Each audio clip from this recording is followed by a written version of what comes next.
Temberie moto Achite 2019 Sawandira kumusoro kunge twimbo Sandiva kunyora chimbo Jehova Mwari muditarire Makatipo chipo satinga kunde musipo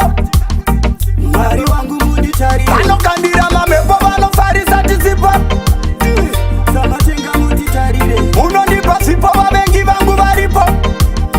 Jehova Mwari munditarire Ndirukufamba kone mafeso zira yangu ine miedzo Vandrevera manyepo kuti ndiko vachiseko Ndasanyira mamepo vadi kuti ndishikeko Ishendibatsire indisatakurwa nevepo Vatumira miedzo kuna Mwari ndongonyengetera Vachienda mudzin'anga vachideketera Kuna Mwari ndinongoramba ndakasendekera Sezvo ndine fefa yasha ndinonyengerera Pavanoshuwira ndicheme ndotopemberera Ndinonzwa mepo yache ichitondifefetera Zita rangu havagone kuriperetera Nesimba rache kore rino ndichavaremera Ndiri kufambira munyasha ndisikukwata pane makata Ndirufamba naJehovha pandasika vari kubaka Samarashe ndiri kupasa vengi vangu vari kuwacha Ishe vari kwangu vandigwandira mupaka Ndiri kufambira munyasha ndisikukwata pane makata Ndirufamba naJehovha pandasika vari kubaka Samarashe ndiri kupasa vavengi vangu vari kuwacha Ishe vari kwangu vandigwandira Ndikufamba naJehovha kunge Mozananga Kenani Famba naJehovha kunge Josaph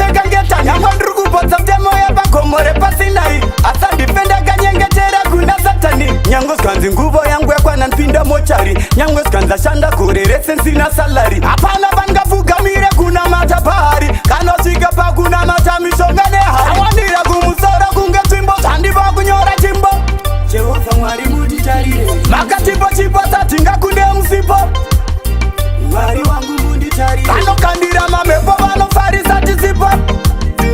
Samatenga muditarire Unondipa sipo vavengi vangu varipo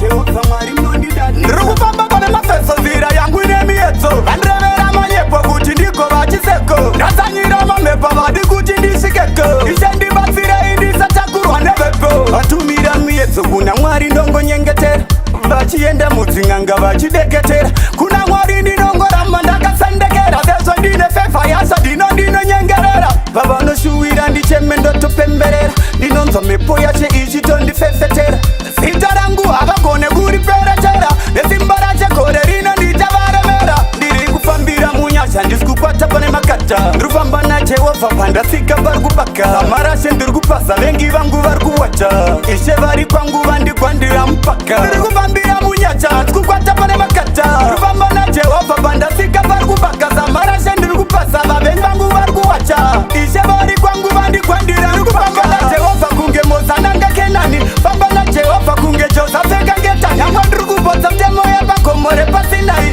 Asa ndifenda kanyengetera kuna Satani Nyangwe skanzi nguvo yangu yakwana npinda mochari Nyangwe skanzi ashanda gore rese nsina salari Hapana